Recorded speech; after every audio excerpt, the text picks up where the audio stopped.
And it is good to see you here. You know, Memorial Day was initiated, set as a federal holiday in 1971 to remember those who have fallen in service. And so we thank them for their service. I know there are many families who have suffered loss along the way, who have had loved ones who have died while in battle, defending our freedom, defending our rights. And so we're thankful for them, and we celebrate Memorial Day this weekend because of them, because of the sacrifice that they made.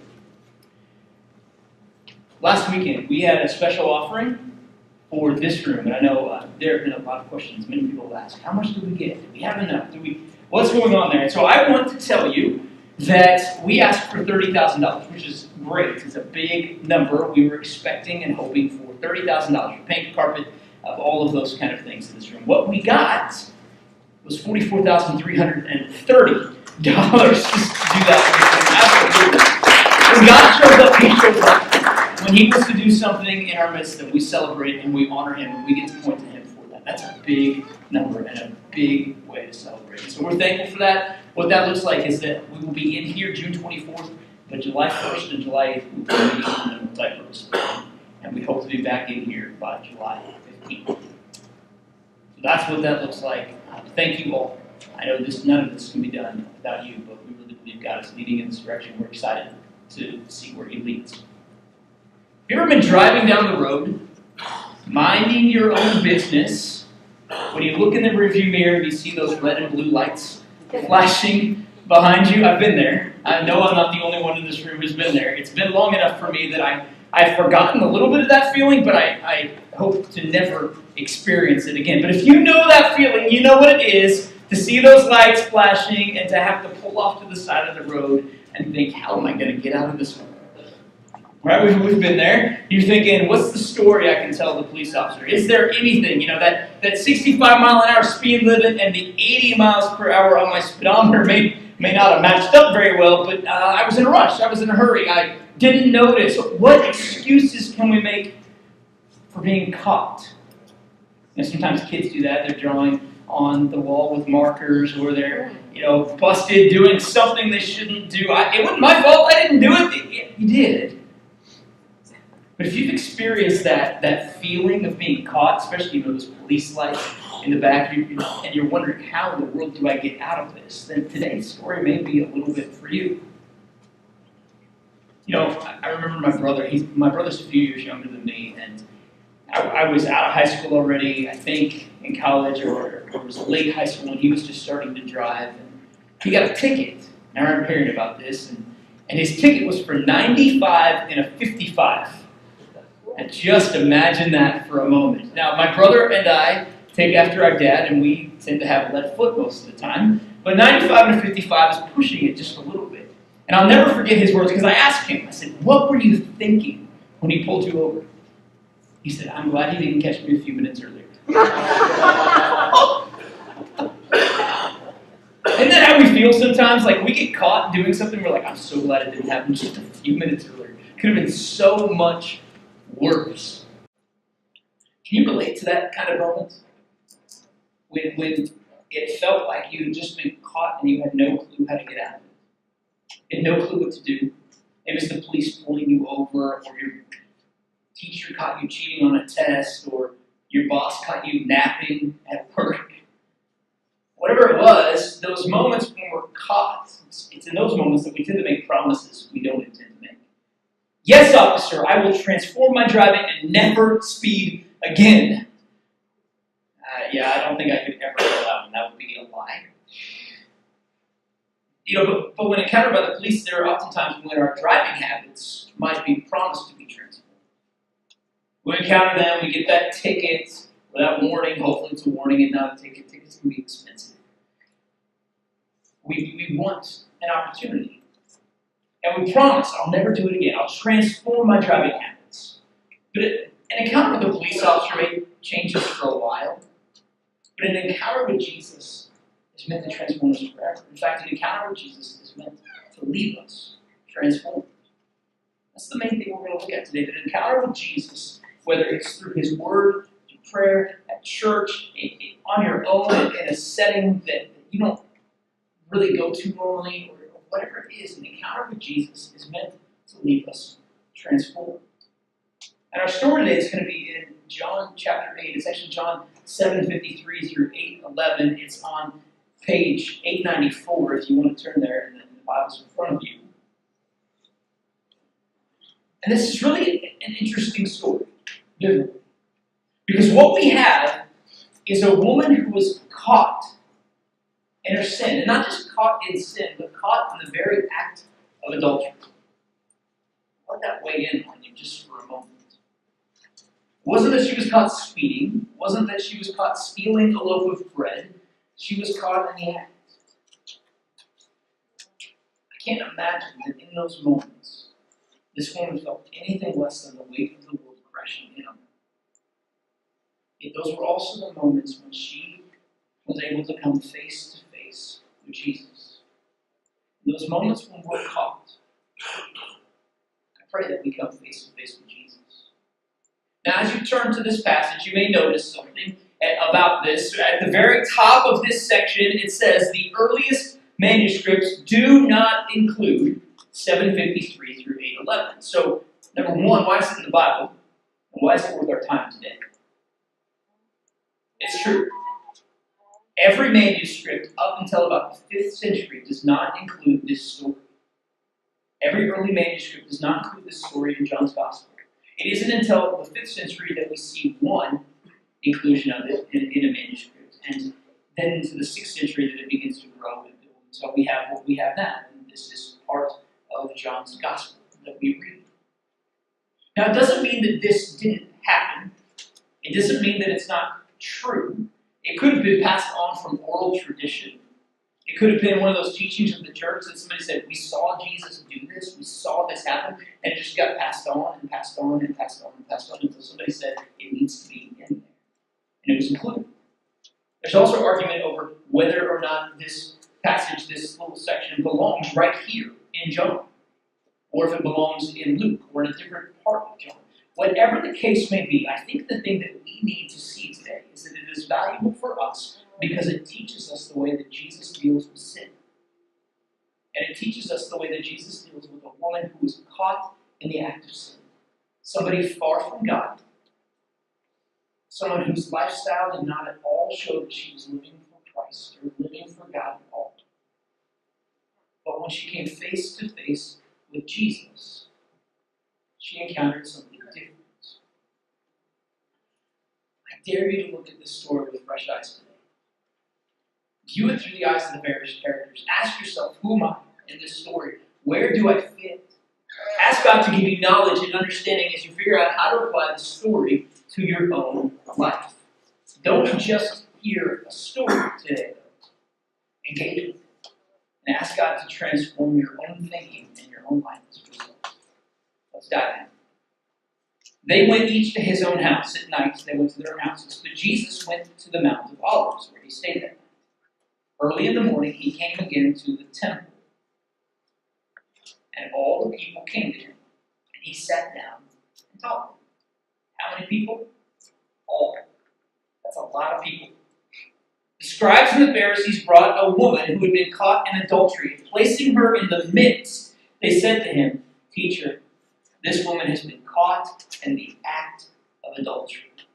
Now, in the law of Moses commanded us to stone such women. So what do you say? This they said to test him, that they might have some charge to bring against him. And Jesus bent down and wrote with his finger on the ground. And as they continued to ask him, he stood up and said to them, Let him who is without sin among you be the first to throw a stone at her. And once more he bent down and wrote on the ground. But when they heard it, they went away, one by one, beginning with the older ones. And Jesus was left alone with the woman standing before him. Jesus stood up and said to her, Woman, where are they? Has no one condemned you? She said, No, Lord. And Jesus said, Neither do I condemn you. Go, and from now on, sin no more. Now, to say that this is a difficult scene to comprehend and understand is an understatement.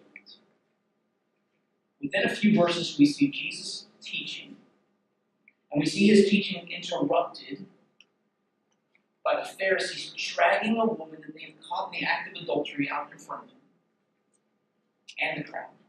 Accusations are being thrown, and Jesus starts writing in the dirt with his finger. More accusations are thrown. Jesus stands up and he says a few words, and then one by one everybody leaves. And that was just Jesus and this woman, and he's telling her that he won't condemn her that day, but she needs to go and sin no more. The story is a little bit mysterious. Where's the guy?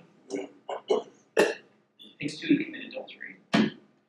Where's the other person involved here? It's also full of human beings that are struggling to find their place, to find their identity. Yet an encounter with Jesus changes everything for this woman, just as an encounter with Jesus should change everything for us. As we encounter Jesus, we should walk away transformed, because an encounter with Jesus is meant to leave us transformed. So let's just step into this scene for a moment. Here's Jesus. He's teaching at the temple. People are gathered to hear him. The Pharisees drag the woman in front of him, and they begin to hurl accusations. But it wasn't really about her. It was more about Jesus, because in verse 6 we see this. They said this, in verse 5, now the law of Moses commanded us to stone such women, which means kill her. So what do you say? This they said to test him, that they might have some charge to bring against him. But Jesus bent down and rolled his finger on the ground. So here's the Pharisees. They have this goal. They want to accuse the woman, but they don't want to do it themselves. They want to make Jesus accuse her. They want to make Jesus trap her. In reality, there's only two ways to approach sin. There's either the way that the Pharisees approached sin or the way that Jesus approached sin. And that's what we want to look at today. And I want you to ask, as we look at each characteristic, at each group of characters that Jesus or the group describes in the Pharisees, how do I approach sin? Not only in my own life, but in the life of others. What is my reaction? Because one reaction and one way to approach sin is meant to lead to transformation. The other way is meant to bring shame and disgrace, condemnation. If we're to be the hands and feet of Jesus in this world, then our own transformation is to cause us to think more and more like Christ.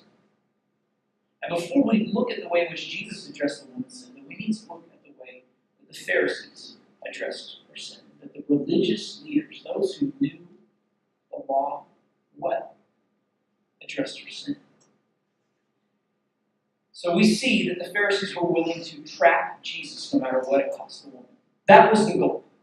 They're asking Jesus to do something that they could take and say, we finally got him.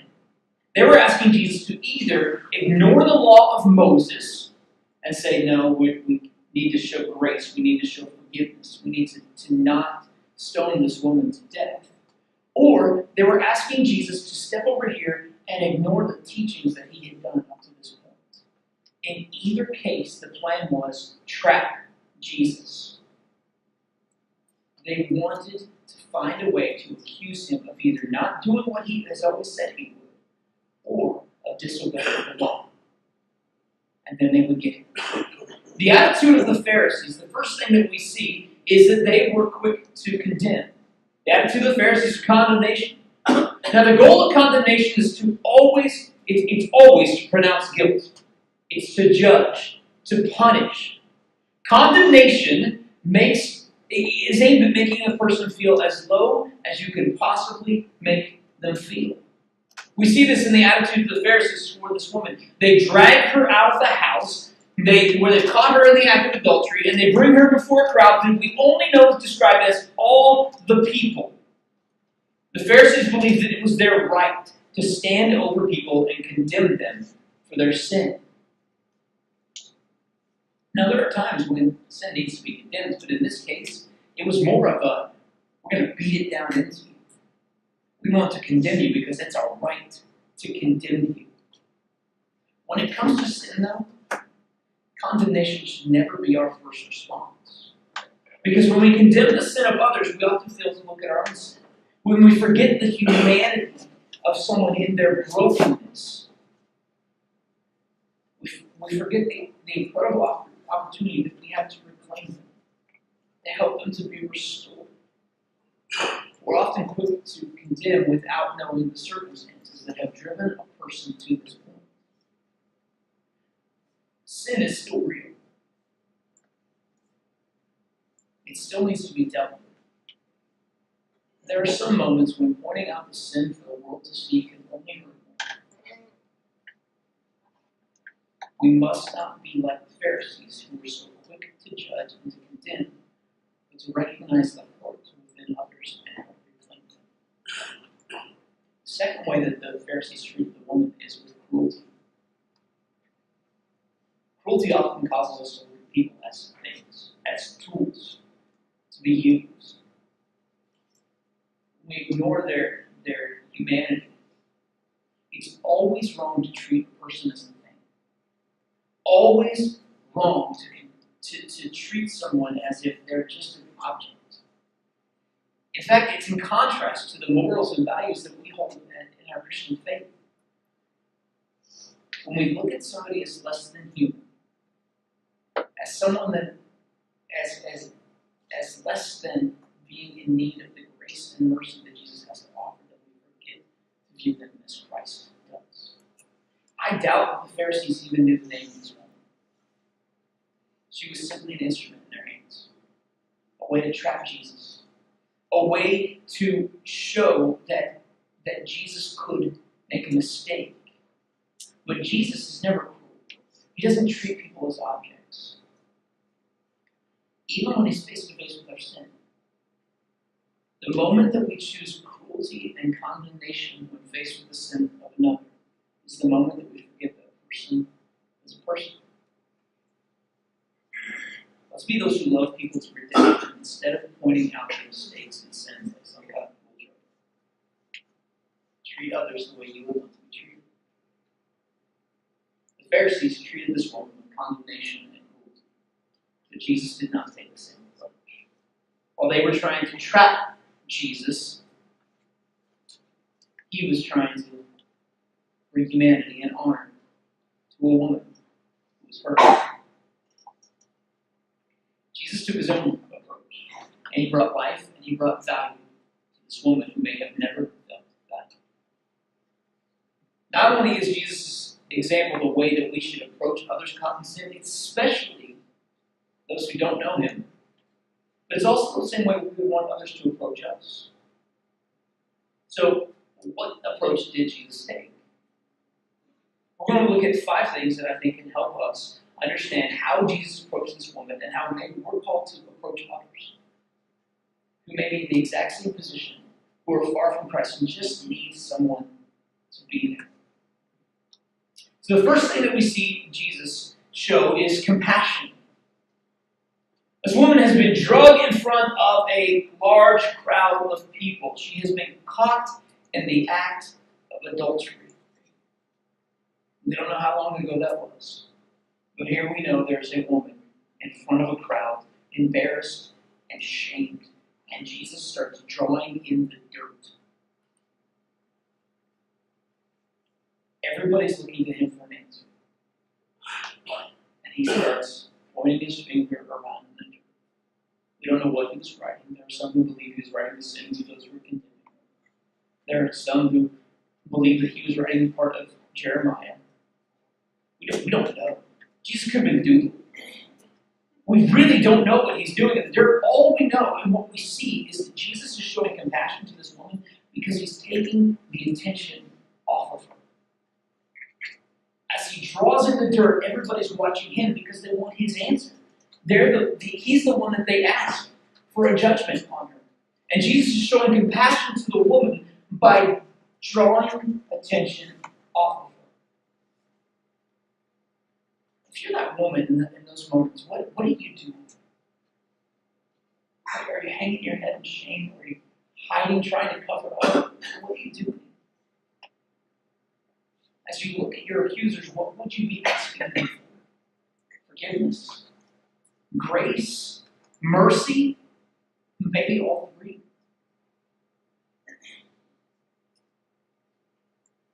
You saw those red and blue lights. What did you ask for? Another chance, mercy, grace. We want to be shown the same compassion that Jesus showed this woman when we're caught in sin. It's what we want others to show us. And in the same way that we want to be shown compassion, that we need to show it to others. The woman's encounter with Jesus began with the way that he showed compassion to her. By taking attention off of her. And by challenging any in the crowd who were without sin to throw the first stone. What I think is really interesting here is that Jesus never says, if you've never committed adultery, throw the first stone. No, Jesus says, if any of you is without sin, you throw a stone at her. If you've never lied, if you've never gossiped, if you've never coveted anything that your neighbor has, if you've never set an idol before God, you throw the stone. One by one, the older to the younger, they went away. Because Jesus showed compassion. The second thing that Jesus shows to this woman is that he gives her a chance.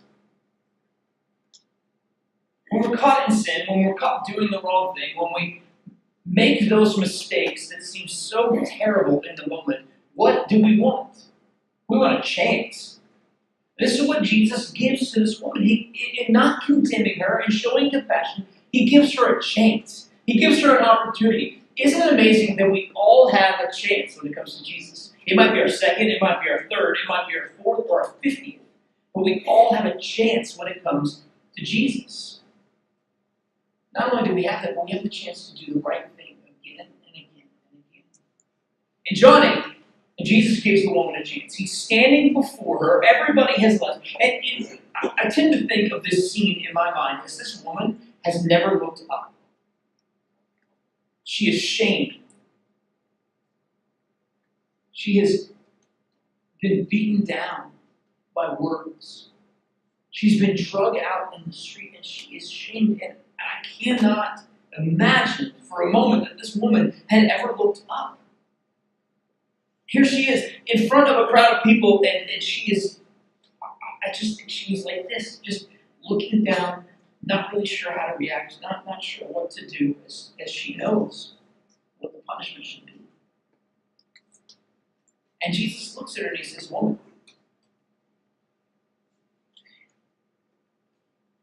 where are they? Has no one condemned you? I think in that moment, there may have been the first time that woman looked up. First time she looked around. She says, no one, Lord. No one. Jesus looks at the woman, and I think maybe makes eye contact, because I can imagine Jesus was an eye contact kind of guy. He says, and neither do I condemn you. Neither do I condemn you. Jesus takes an opportunity to show the woman that no one in that moment is left to condemn. In fact, Jesus is the only one who could have condemned her because he's God. He's the only one who could have actually pronounced condemnation in that moment, but he's giving her a chance. Giving her a chance to come to him. The difference between Jesus and the Pharisees is the main goal of the scribes and Pharisees was to condemn. But the main goal of Jesus was to forgive. One commentator states this: they, the Pharisees, knew the thrill of exercising the power to condemn. They knew that thrill. They wanted to press down in on it. But Jesus knew the thrill of exercising the power to forgive. In offering that woman a chance, he was offering her the opportunity to be forgiven. Jesus offers the woman the opportunity to be transformed by compassion, by giving her a chance, but he doesn't stop. He doesn't just say, okay, you've got the chance, go sin no more. No. He offers her the challenge. I remember when my kids were little, and they would challenge me to a race.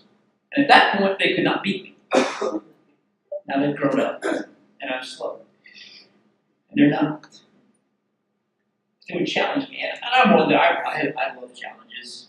You know, if you've got a competitive spirit in you at all, You love the challenge of trying to rise to something. If somebody tells you can't, yeah, I can. When somebody tells you, or a boss or somebody says, hey, go do this, and then you go for it. And Jesus challenges the woman. He says, go and sin no more.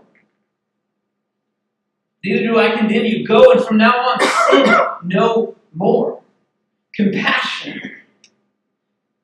A chance. Led Jesus to the opportunity to challenge her. We don't know anything about this woman. We don't even know her name. We know that she is all alone in front of a crowd, having been caught in the act of adultery, and that the man is not there with her. But we know that Jesus showed her compassion. And in showing her compassion, Jesus had the opportunity to call out her sin. And as he's able to call out her sin, he's able to throw down the challenge and say, go and don't do this again. Leave this. You may have thought this is all that it could be. It may have been her lifestyle. We have no idea. All we know is that she is caught in sin. And Jesus gives her the challenge to stop sinning, to go and sin no more, to leave that lifestyle, and to embrace a life of following him. The same challenge that Jesus issues the woman is the challenge that we are issued today. He offers us compassion in the form of forgiveness. He offers us a chance. But in those things, he offers us a challenge. A challenge to leave behind every aspect of our life that does not honor him. He challenges us to the same thing he challenges the woman to go and leave sin. And in leaving sin behind, to walk in the light and not the darkness. To be transformed, to act and think more like Jesus. The fourth thing that he offers the woman is confidence. I find it hard to believe that Jesus would say, go and sin no more, go and leave your life of sin, if he didn't have the confidence that she could. And not just confidence in her, but confidence in the salvation, in the hope that he brings. Confidence that this woman whose lifestyle had been wrapped up in sin could change. He believed in her. He believes in us. Jesus believes that with his help, every sinner can become a saint. Oscar Wilde said this. He said, the only difference between the saint and the sinner is that every saint has a past. Every sinner has a future. The only difference between the saint and the sinner is that every saint has a past. And every sinner has a future. Jesus offers a better future. He shows confidence in her because he's confident in the salvation he gives. Think of the times when someone has shown confidence in you. Maybe it was a coach who believed you could hit the shot, who believed you could make the right play. Maybe it was a teacher who poured into you and said, I know you can do this. Who gave you that confidence and that encouragement to say, I'm with you. I believe in you. It's a boss who gave you an opportunity that you didn't think was possible. Maybe it was Steve, as your youth minister, saying, I believe in you. You can rise up to something great. Who are those people in your life that had confidence in you, that trusted you, that challenged you and said, I know you can? Maybe it was your parents tossing you keys for the first time. When Jesus challenges the woman to go and sin no more, he is showing confidence in her ability to go and sin no more. The fifth way that Jesus interacts with the woman is he gives her a choice. He shows compassion, he gives her a chance, he challenges her, he shows confidence in her, but he also gives her a choice. She has to choose whether or not she's going to sin. She has to choose if she's going to live her life that she's known and follow him. He offers the woman the same thing. He offers us the choice to follow him or not. It's the beautiful thing about Jesus. He never forces himself upon us. He never makes us follow him. He asks us to follow. He shows confidence in our ability to follow him, but he always gives us the choice as to whether or not we will. In the story of the woman caught in adultery, we see remarkable compassion on display. He doesn't treat the woman's sin lightly, but he challenges her to rise up and follow him. He never treats our sin lightly. But he always offers sinners the chance to start new in him and to have forgiveness. He leaves the decision to follow him up to us. He wants us to follow him. He believes that we have the ability to. The question is, will we follow? This passage is valuable for us today because it teaches us about the way Jesus views people. The story is valuable because it shows us that even those who are caught in sin are given a second chance in Jesus. This encounter with the woman is valuable because Jesus looks at us the same way he looked at the woman on that day. With compassion, offering another chance, and challenging each of us to follow him. And he has confidence that we will, and offers us that choice. An encounter with Jesus is meant to leave us transformed. In this case, Jesus was challenging the woman to transform her entire lifestyle and leave her life of sin. And in reality, that's what Jesus calls each of us to do, and he offers us the same thing. Jesus offers us compassion. He showed compassion in taking our sin for us on the cross. When he died, he gave compassion to you and me by taking the penalty for sin. Jesus offers each of us a chance. No matter what you have done in your life, Jesus offers you a chance to be forgiven. He offers you a challenge. He offers you the challenge to follow him, to get to know him, to live your life for him, to read his word, to pray, to test him. In giving, he offers you the challenge. He also offers confidence. Confidence that you have everything you need to follow him and live your life for him. That's why he gives the Holy Spirit to us who have confessed him, who have followed him, who have been baptized. He also offers you the choice. He offers the choice to follow him or not. The choice is up to each of us. If we confess Jesus, follow him, and allow him to transform us. It's our choice. Are we going to follow and be transformed? We're going to go our own way. The choice is up to you. Transformation comes as we realize that Jesus calls each of us to something greater than we could be on our own.